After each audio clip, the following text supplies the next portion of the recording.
characters like Lucius Malfoy in the Harry Potter films, but his latest role sees him portraying one of Britain's greatest comedy actors. You dirty, filthy-minded old lecher! 2 birds in 45 years, that ain't leching. You dragged her down. She was a good woman. You put me down and have the police on you. Mind my suit. Apologise. No, I won't.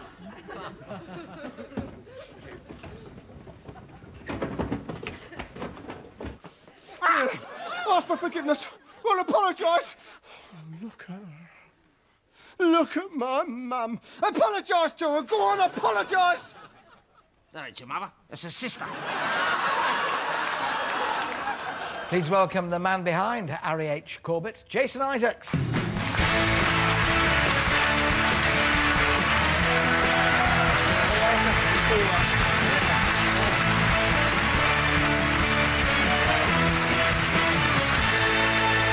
It's a stunning impersonation. It's getting the voice must have taken a while. Well, actually, there's only a few...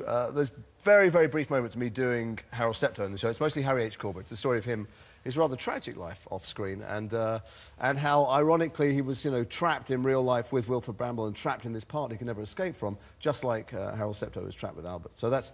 If you're watching for an impersonation, you should probably go and get some old Mike Yarwood episodes. Most of it is a very sad and very moving story of the man's real life. Well, tell us about this, then. I mean, what was their relationship like? It clearly was the old thing, tragedy often clowns on, was it? It was. I mean, actually, he was an actor, Harry H. Corbett, and this amazed me. I thought at first when I read this was a bit of hype on the part of the writers, but he really was possibly the best actor in Britain. He was called Britain's Marlon Brando, and he was a huge star of the theatre, and particularly the theatre in the East End, Stratford East. They were blowing away a whole generation of actors, and he signed up to do this one pilot.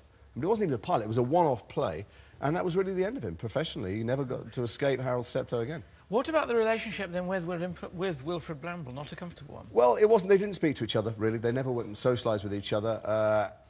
Harry H. Corbett was, justifiably, and thought of himself as better than this material. And for his whole life, he was yoked to Wilfred Bramble, who by the end was drinking an awful lot, not remembering his lines, not handling the props very well. And he just couldn't escape him, and he was never really mentioned in a sentence without Wilfred Bramble being mentioned as well. What attracted you to doing it? Was it... Well, first of all, did you used to love it when you... I remember watching it when I was a kid, and I remember watching the colour version, the kind of 1973, 74 version. But because of this show, I went back and watched the black and white versions, and they're really like Beckett. They're fantastic plays. And Galton and Simpson, who'd been writing Hancock's Half Hour, decided they were sick of comedians and they wanted to work with real actors. And they wrote this stuff, and the comedy comes from two things. It comes from truth, and it comes from the fact that they were dealing with things on screen no one had ever dealt with, like sex and religion and race and politics.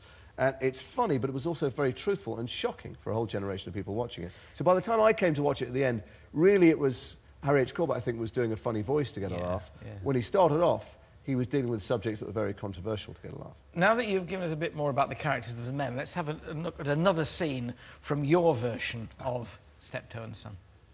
Don't worry about me, mate. I'll be all right. I've had an offer. Better? Yeah. Right. Really? Yeah. Don't worry about me, mate. I'll be all right. Because I've had an offer. Yeah! Get out of it. More like that. Yes, please. Ooh, the tension. Yeah. I mean, a lot of it is to do with their personal lives. Wilfred Bramble was closeted and a jobbing actor who was very lucky to get the job, but what it did, it put him in a prison because he could never really come to terms with his homosexuality either by himself or in public. And for Harry H. Corbett, his marriage fell apart, and the more love, the more adoration he got, and the better known he was for being Harold Steptoe, the emptier his life felt, and the more he pushed people away. So it's a very... Don't watch it thinking you're going to laugh like when you watch Steptoe and Son. It's very, very moving. I remember seeing Wilfred Bramble when he wasn't playing Father Steptoe, and he was a very dapper little man, I remember, dandy. in a suit. He was a dandy. Very well-spoken indeed. Yes, terribly well-spoken. Yeah. No, it was very interesting to see how far away... I mean, Harry H. Corbett was from Wythenshawe, for instance. He was from Manchester. He was an orphan who'd been raised by his aunt and uncle. So when he did Harold Steptoe, at first he did a rotten London accent, and I watched over the years, he got... I was going to say he got better. He got more comfortable with his accent. It never really sounded like London as we know it. It sounded like Harold Steptoe. It was a very unique sound. So I had to try and trace the different voices he had as Steptoe during the series. But, again, it's not an impression. It's a very it's a universal story about someone who kept on taking the easy money and didn't follow his dreams and paid the price for it, really.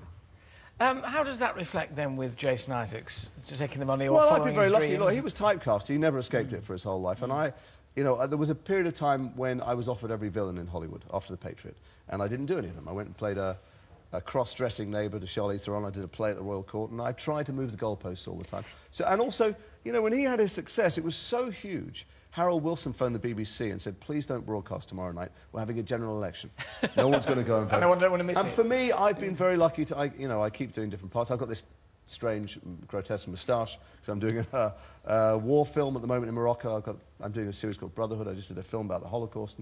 So I get the variety. Are you going to get stuck with Lucius Malfoy from Harry Potter? No, I'm already, you know, Lucius Malfoy is 2 or 3 weeks of my life every 2 years, and in between I do a whole bunch of different things. Are we seeing you in the next one? You're doing the next? I'm not in number 6, tragically. But number 7, I've just heard the very good news is being split into 2 films, which might mean that I get to be in London and sleep in my own bed and hang out with my daughters for a little bit longer, which will be great. Well, it gives you great street cred with kids, though, I mean, doesn't it? It's very, very nice. Every job I do... at the moment, I'm shooting in Morocco with a bunch of very butch Special Forces soldiers and American Army soldiers just back from Iraq, and a lot of them are going back to Iraq.